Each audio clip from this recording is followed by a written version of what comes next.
नमस्कार दोस्तों, स्वागत है आपका आज के मुख्य समाचारों की वीडियो में। जी हां दोस्तों, यहां पर आपको देखने को मिलेगी सुबह से लेकर शाम तक की सारी के सारी बड़ी खबरें, मुख्य समाचार, ब्रेकिंग न्यूज़ अपडेट के रूप में।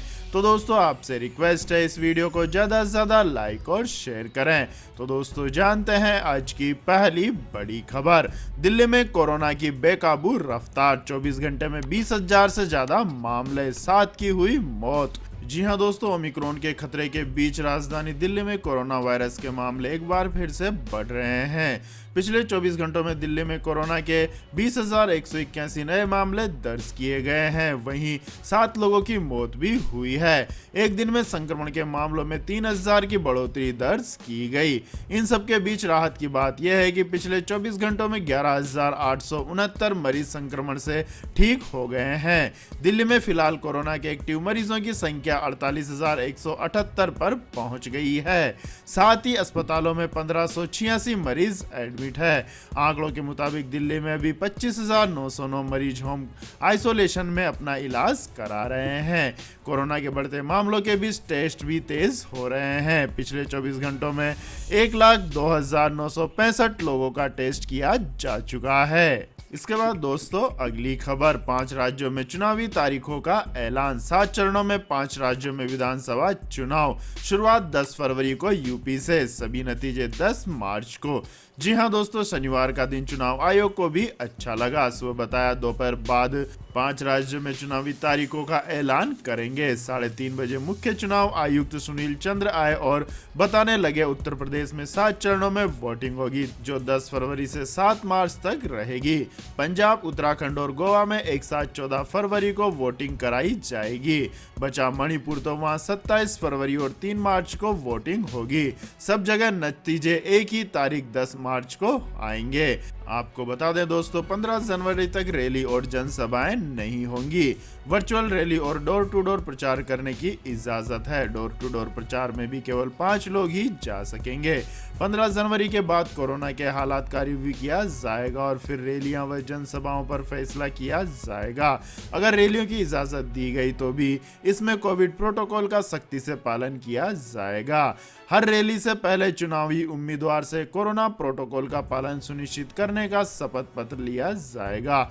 कोविड नियमों का उल्लंघन करने वालों के खिलाफ महामारी एक्ट, एनडीएमए और आईपीसी की धाराओं के तहत कार्यवाही की जाएगी। राजनीतिक दलों को उम्मीदवारों और प्रत्याशियों को खुद भी अपना आपराधिक रिकॉर्ड बताना होगा। सभी दलों और प्रत्याशियों को हेट स्पीच, फेक न्यूज और सोशल मीडिया प्लेटफॉर्म को लेकर बेहद सतर्क रहना होगा और इसकी निगरानी भी करनी होगी।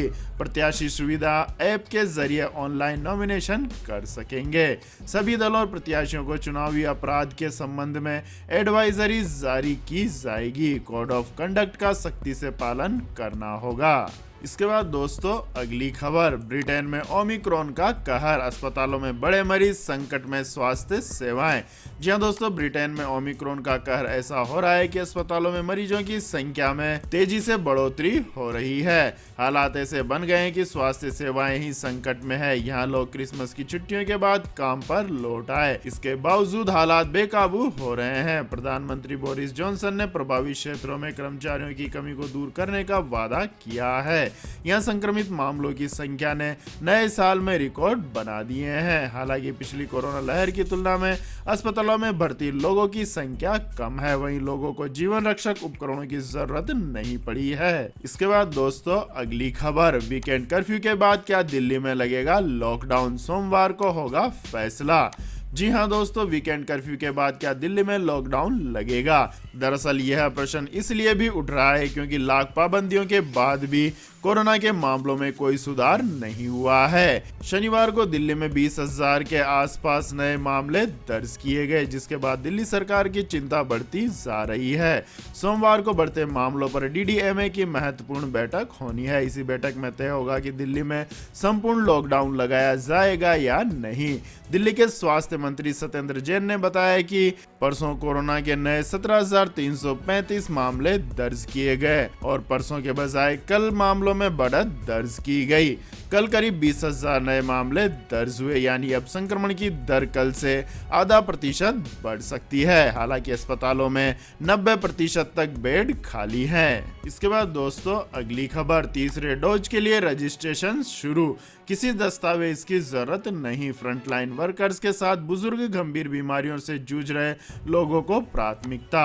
जी हां दोस्तों, 10 जनवरी से लगने वाली तीसरी या प्रिकॉशन डोज के लिए एलिजिबल लोग शनिवार शाम से ऑनलाइन अपॉइंटमेंट बुक कर सकते हैं। इसके अलावा वैक्सीनेशन सेंटर पर जाकर ऑफलाइन रजिस्ट्रेशन भी किया जा सकता है। देश में precaution dose 3 priority group health workers, frontline workers और कोमोबिडिटी वाले 60 साल से ज्यादा की उम्र के लोगों को दी जानी है। पीएम नरेंद्र मोदी ने इसे लेकर 25 दिसंबर को ऐलान किया था। सरकार की तरफ से जारी गाइडलाइन के मुताबिक प्रिकॉशन डोज कोरोना वैक्सीन का दूसरा डोज लगाने की तारीख से 9 महीने के बाद लिया जा सकता है। जब भी संबंधित व्यक्ति प्रिकॉशन डोज के लिए एलिजिबल हो जाएगा तो कोविन उसे टेक्स्ट मैसेज भेजकर यह सूचित करेगा कि उसको तीसरा डोज या प्रिकॉशन डोज लगाना है। प्रिकॉशन डोज 60 साल से अधिक उम्र के केवल उन्हीं लोगों को लगाया जाना है जो एक से ज्यादा बीमारियों से जूझ रहे हैं। इसके बाद दोस्तों अगली खबर, चुनावी तारीखों के ऐलान के बाद सीएम योगी ने किया जीत का दावा, अखिलेश यादव को इस बात से शिकायत। जी हां दोस्तों, 5 राज्यों में होने वाले विधानसभा चुनाव की तारीखों का ऐलान हो चुका है। मुख्य चुनाव आयुक्त सुनील चंद्र ने कोरोना गाइडलाइंस के बीच चुनाव को लेकर एक प्रेस कॉन्फ्रेंस की और कई बड़े ऐलान किए। ये चुनाव 7 चरणों में कराए जाएंगे। तारीखों के ऐलान के बाद सभी राजनीतिक दलों ने अपनी प्रतिक्रिया देना शुरू कर दी है। यूपी के मुख्यमंत्री योगी आदित्यनाथ ने ट्वीट कर चुनावों की तारीखों का स्वागत किया है और कहा है कि डबल इंजन की सरकार प्रचंड बहुमत से सरकार बनाने में सफल होगी। लोकतंत्र के महापर्व में प्रदेश के चुनाव की तिथियों की घोषणा का स्वागत है। Bharatiya Janata party double engine की सरकार की उपलब्धियों के आधार पर जनता जनार्दन के आशीर्वाद से प्रचंड बहुमत की सरकार बनाने में सफल होगी। वहीं सपा प्रमुख अखिलेश यादव ने कहा कि 10 मार्च को भाजपा का सफाया होगा और इस दिन का इंतजार पूरा प्रदेश कर रहा है। साथ ही अखिलेश ने चुनाव आयोग के उस फैसले पर भी आपत्ति जताई है जिसमें कहा गया था कि 15 जनवरी तक कोई रैली नहीं होगी। इस मुद्दे पर अखिलेश ने बोला कि हम चुनाव आयोग के फैसले का स्वागत करते हैं, लेकिन चुनाव आयोग को डिजिटल स्पेस के लिए नियम बनाने चाहिए क्योंकि सत्ताधारी दल इसका दुरुपयोग कर सकता है। इसके बाद दोस्तों अगली खबर, इस राज्य में शिक्षकों को सर मैडम नहीं बल्कि अब केवल टीचर कहेंगे छात्र। जी हां दोस्तों, केरल के स्कूलों में अब सर और मैडम कहने की प्रथा पर रोक लगाई है। दरअसल शिक्षकों को संबोधित करने का नया तरीका छात्रों में जेंडर इक्वलिटी को लेकर जागरूकता लाने में मदद करेगा। माना जा रहा है कि सर शब्द औपनिवेशिक काल की याद दिलाता है, इसलिए इस प्रथा को दूर करने को लेकर यह निर्णय लिया गया है। पलक्कड़ जिले के एक स्कूल में इस प्रथा को हटाने को कहा गया है, जहां पर छात्रों से शिक्षकों को सर या मैडम कहने के बजाय टीचर कहने के निर्देश दिए गए हैं। इंडियन एक्सप्रेस की रिपोर्ट के अनुसार पलक्कड़ जिले के ओलाइसेसरी गांव में स्थित सरकारी सहायता प्राप्त senior basic school gender equality लाने वाला राज्य का पहला स्कूल बन गया है। रिपोर्ट के मुताबिक स्कूल में छात्रों की संख्या 300 के करीब है, जहां 9 महिलाएं शिक्षक और 8 पुरुष शिक्षक हैं। स्कूल के प्रधानाध्यापक वेणुगोपाल एचके की माने तो ऐसा करने का विचार सबसे पहले एक पुरुष स्टाफ सदस्य को आया था। इसके बाद दोस्तों अगली खबर, बैंक का ग्राहकों को झटका, 15 जनवरी से बदलेंगे नियम, इन सेवाओं के लिए देना होगा अधिक चार्ज। जी हां दोस्तों, पीएनबी के ग्राहकों के लिए जरूरी खबर है। अगर आप पंजाब नेशनल बैंक के ग्राहक हैं तो आपको तगड़ा झटका लगने वाला है। दरअसल पीएनबी ने सामान्य बैंकिंग से जुड़े कामकाज से जुड़ी सेवाओं के चार्ज में बढ़ोतरी कर दी है। ये बढ़े हुए चार्ज 15 जनवरी 2022 से लागू होंगे। पीएनबी ने इसकी जानकारी दी है। पीएनबी की वेबसाइट पर दी गई जानकारी के अनुसार मेट्रो क्षेत्र में क्वार्टरली बैलेंस नहीं बनाकर रखने पर लगने वाले चार्ज को मौजूदा 5,000 रुपए से बढ़ाकर 10,000 रुपए कर दिया गया है। अब अर्बन क्षेत्र में न्यूनतम बैलेंस नहीं बनाकर रखने पर लगने वाले चार्ज को 200 रुपये प्रति तिमाही से बढ़ाकर 400 रुपये कर दिया गया है। वहीं अर्बन और मेट्रो शहरों के लिए इस चार्ज को 300 रुपये से बढ़ाकर 600 रुपये कर दिया गया है। आपको बता दें कि इस चार्ज को तिमाही आधार पर लिया जाएगा। इसके बाद दोस्तों जानते हैं आज के मौसम अपडेट्स। लेकिन दोस्तों मौसम अपडेट्स जानने से पहले आप लोगों से गुजारिश है कि इस वीडियो में दिखाई गई खबरें अगर आपको पसंद आई हो तो इस वीडियो को लाइक करें, शेयर करें और हमारे चैनल को सब्सक्राइब करें। तो दोस्तों जान लेते हैं आज के मौसम अपडेट्स। तो दोस्तों अगले 24 घंटों के दौरान हिमाचल प्रदेश में हल्की से मध्यम बारिश और कहीं कहीं भारी बारिश हो सकती है और जम्मू कश्मीर, लद्दाख और उत्तराखंड में हल्की से मध्यम बारिश हो सकती है। पंजाब, हरियाणा, राजस्थान और मध्य प्रदेश के पश्चिमी हिस्सों में बारिश की गतिविधियां अब कम हो गई हैं। हालांकि पंजाब, हरियाणा के कुछ हिस्सों और दिल्ली एनसीआर के अलग अलग हिस्सों में छिटपुट बारिश की गतिविधियां जारी रहेंगी। वहीं उत्तर प्रदेश, पूर्वी और मध्य प्रदेश, छत्तीसगढ़ और विदर्भ में कुछ स्थानों पर हल्की से मध्यम बारिश हो सकती है। वहीं अगले 24 घंटों में बिहार और झारखंड के कुछ हिस्से और उड़ीसा और तेलंगाना के अलग अलग हिस्सों में बारिश की गतिविधियां देखने को मिलेंगी। इसके बाद दोस्तों अगली खबर, प्रधानमंत्री आवास योजना पर सरकार ने लिया बड़ा फैसला, सभी पर पड़ेगा असर। जी हां दोस्तों, पीएम आवास के लाभार्थियों के लिए अच्छी खबर है। सरकार ने प्रधानमंत्री आवास योजना ग्रामीण को 2024 तक जारी रखने की मंजूरी दी है। सरकार ने पीएम आवास योजना ग्रामीण के तहत 2.95 करोड़ पक्के मकान देने का लक्ष्य रखा है। इसमें नवंबर 2021 तक 1.65 करोड़ पक्के आवास बना दिए गए हैं। बाकी बचे परिवार भी अपने पक्के मकान बना सकें, इसके लिए प्रधानमंत्री आवास योजना ग्रामीण को 2024 तक जारी रखने की मंजूरी दे दी गई है। इससे लाखों ग्रामीणों को फायदा होगा। सरकार की तरफ से दी गई जानकारी के अनुसार मार्च 2021 तक पीएम आवास योजना ग्रामीण पर अब तक 1.97 लाख करोड़ रुपए खर्च हो चुका है। इसमें से केंद्र सरकार ने 1,44,162 करोड़ रुपए खर्च किए हैं। बाकी बचे पक्के मकान को बनाने के लिए सरकार ने 2,17,257 करोड़ रुपए की मंजूरी दी है, ताकि 2024 तक बाकी परिवार को पक्का मकान बनाकर दिया जा सके। इसके बाद दोस्तों अगली खबर, बूस्टर डोज से होगा वायरस का खात्मा, इस स्वदेशी कंपनी के ट्रायल में आए शानदार नतीजे। जी हां दोस्तों, देश में ओमिक्रॉन वेरिएंट के बढ़ते मामलों के बीच लोगों को देसी बूस्टर डोज मिल सकती है। भारत बायोटेक ने इसे लेकर शनिवार को बड़ा ऐलान किया है। भारतीय बायोटेक ने कहा है कि उसकी कोवैक्सीन बूस्टर डोज का ट्रायल सफल रहा है। इस ट्रायल में बूस्टर डोज लगने के बाद कोई साइड इफेक्ट नहीं मिला है। साथ ही डोज लगवाने वाले में लंबे समय तक वायरस से बचाव की क्षमता भी पाई गई है। भारत बायोटेक ने कहा कि जिन वॉलंटियर्स को कोवैक्सीन बूस्टर डोज लगाई गई उनमें से 90% में वाइल्ड टाइप स्ट्रेन से बचाव के लिए एंटीबॉडी बन गई। इस एंटीबॉडी को मापा भी जा सकता है। ये कोरोना वायरस के खिलाफ बड़ी सफलता है। इसके बाद दोस्तों अगली खबर, क्रेडिट कार्ड यूज करने वाले सावधान, पेमेंट लेट हुआ तो लगेगा पहले से ज्यादा जुर्माना। जी हां दोस्तों, पिछले कुछ सालों में क्रेडिट कार्ड यूज करने वालों की संख्या में तेजी से इजाफा हुआ है। यदि आप भी क्रेडिट कार्ड से शॉपिंग करते हैं तो यह खबर आपके लिए जरूरी है। कई बार किसी कारण से क्रेडिट कार्ड का बिल पे करने में देरी हो जाती है। ऐसे में यह आपके बजट को भी बिगाड़ देता है। लेकिन अब आईसीआईसीआई बैंक ने क्रेडिट कार्ड का समय से भुगतान नहीं करने पर लेट फीस को पहले के मुकाबले बढ़ा दिया है। ऐसे में आपको पेमेंट करने के लिए पहले से ज्यादा अलर्ट रहने की जरूरत है।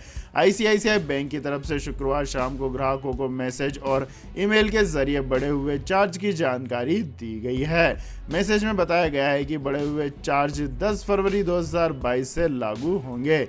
लेट पेमेंट के साथ ही अब क्रेडिट कार्ड से कैश निकालना भी पहले से ज्यादा महंगा होने वाला है। सूत्रों के अनुसार क्रेडिट कार्ड जारी करने वाले दूसरे बैंक भी पेमेंट लेट होने पर पहले से ज्यादा चार्ज लेने पर विचार कर रहे हैं। बैंकों की तरफ से इस बारे में जल्द घोषणा की जाने की उम्मीद है। इसके बाद दोस्तों अगली खबर, तैयार हो गई है टीम इंडिया की वनडे ब्रिगेड, खास अंदाज में दिखे भुवनेश्वर कुमार और सूर्य कुमार यादव।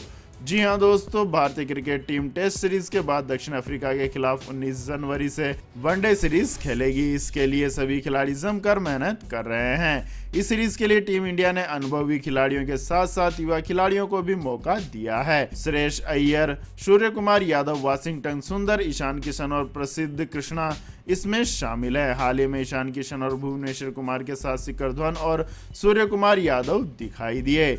टीम इंडिया के विकेटकीपर बैट्समैन ईशान किशन ने ट्विटर पर एक फोटो शेयर की है। इसमें उनके साथ शिखर धवन, भुवनेश्वर कुमार, सूर्य कुमार यादव और युजवेंद्र चहल दिखाई दे रहे हैं। खास बात यह है कि ये सभी खिलाड़ी मास्क पहनकर बैठे हैं। ईशान ने फोटो के कैप्शन में मास्क वाला इमोजी भी बनाया है। टीम इंडिया के खिलाड़ियों को इस तस्वीर को एक ही घंटे में हजारों लोगों ने लाइक कर दिया है, जबकि कई लोगों ने इस पर प्रतिक्रिया जाहिर की है। इसके बाद दोस्तों अगली खबर, स्पाइस जेट ने हवाई यात्रियों को दी राहत, अब बदल सकते हैं यात्रा की तारीख, नहीं लगेगा कोई चार्ज। जी हां दोस्तों, भारत समेत दुनिया भर में कोरोना के नए वेरिएंट ओमिक्रॉन के मामले तेजी से बढ़ रहे हैं। इस बीच घरेलू एयरलाइंस स्पाइस जेट ने यात्रियों को बड़ी राहत दी है। स्पाइस जेट से सफर करने वाले यात्री अब अपनी यात्रा की तारीख में बदलाव कर सकते हैं। अगर आप फ्लाइट टिकट बुक कर सकते हैं लेकिन किसी कारण तय तारीख में सफर नहीं कर सकते हैं तो स्पाइस जेट के फ्री डेट चेंज ऑफर के तहत आप फ्रेश बुकिंग करा सकते हैं। कंपनी ने ट्वीट करके इस बारे में जानकारी दी है। कंपनी ने ट्विटर में लिखा है कि फ्लाइट टिकट बुक करने के बाद प्लान में बदलाव चिंता न करें। स्पाइस जेट के फ्री डेट चेंज ऑफर के साथ नए सिरे से बुक करें। अधिक जानकारी के लिए spicejet.com पर विजिट करें। इसके बाद अगली खबर, डीमार्ट ने जारी किए तीसरी तिमाही के नतीजे, मुनाफा 23.6 बढ़कर 552.53 करोड़ रुपए रहा। जी हां दोस्तों, डीमार्ट नाम से रिटेल स्टोर चेन चलाने वाली एवेन्यू सुपरमार्केट लिमिटेड ने शनिवार को चालू वित्त वर्ष की तीसरी तिमाही के अपने वित्तीय नतीजे घोषित कर दिए हैं। कंपनी के मुनाफे में सालाना आधार पर 23.6% की वृद्धि दर्ज की गई। 31 दिसंबर 2021 को समाप्त तिमाही के लिए कंपनी का कंसोलिडेटेड नेट प्रॉफिट 552.53 करोड़ रुपए रहा। इससे पिछले वित्तीय वर्ष की समान तिमाही में कंपनी ने 446.95 करोड़ रुपए का नेट प्रॉफिट कमाया था। बीएसई को भेजी सूचना में कंपनी ने कहा कि तिमाही के दौरान उसकी परिचालन आय 22.22% बढ़कर 9,217.76 करोड़ रुपए पर पहुंच गई है, जो इससे पिछले वित्तीय वर्ष की समान तिमाही में 7,552 करोड़ रुपए रही थी। इसके बाद दोस्तों अगली खबर, अब ड्रोन से होगी सामानों की डिलीवरी। सबसे पहले इन 4 शहरों में शुरू होगी सर्विस। जी हां दोस्तों, देश के 4 शहरों में जल्द ही ड्रोन के जरिए सामान की डिलीवरी शुरू होने वाली है।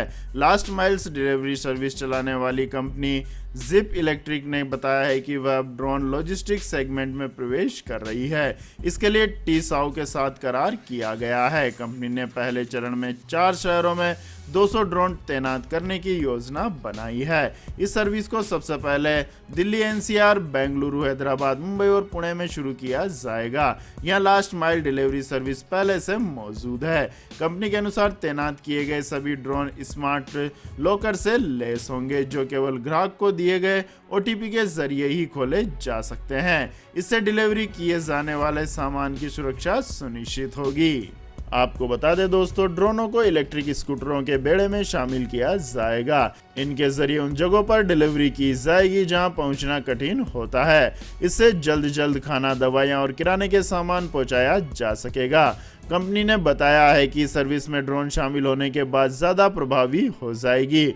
सभी सड़कों पर भारी ट्रैफिक और ड्राइवरों पर बढ़ती निर्भरता के चलते इनकी गति प्रभावित होती है। इसके बाद दोस्तों अगली खबर, तिब्बत के बाद अब चीन के निशाने पर मंगोलिया। भारत से संपर्क के चलते मंगोलियाई लोगों का कर रहा है उत्पीड़न। जी हां दोस्तों, चीन की कम्युनिस्ट सरकार केवल शिनजियांग और तिब्बत की सांस्कृतिक पहचान नष्ट नहीं कर रही है, बल्कि उसके निशाने पर मंगोलिया भी है। मीडिया रिपोर्ट्स के अनुसार मंगोलिया की मूल पहचान खत्म करने के लिए चीन आर्थिक हथकंडों को इस्तेमाल कर रहा है। द एज के पोस्ट की रिपोर्ट के अनुसार चीन ने कोविड महामारी के बहाने पिछले 2 साल से इनर मंगोलियाई स्वायत्त क्षेत्र के जरिए होने वाले आवागमन को बाधित कर रखा है। इसके चलते मंगोलिया में जरूरी सामान की किल्लत पैदा हो रही है। इसका असर उसके निर्यात और आय पर भी पड़ रहा है। कोरोना संक्रमण कम होने के दौरान भी चीन ने जब अपनी सीमा नहीं खोली तो मंगोलिया के लोगों को चीनी साजिश का एहसास हुआ।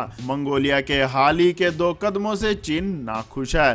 पहला, मंगोलिया ने हाल ही में 10वें जेटसन डंबा का नाम घोषित किया है। 17 दिसंबर 2021 को उलान बटोर में आयोजित समारोह में बौद्ध भिक्षुओं ने एक बच्चे को 10वां जेडसन डंपा घोषित कर दिया है। बौद्ध धर्म का गुरु घोषित हुआ। यह बच्चा रहता मंगोलिया में है, लेकिन वस्तुतः वह अमेरिकी नागरिक है। बौद्ध भिक्षुओं की जिस समिति ने 10वें जेडसन डंपा का चयन किया है, उसके प्रमुख खम्बा नोमुन हान का जनवरी में भारत दौरे का कार्यक्रम है और वह दलाई लामा के भी संपर्क में है।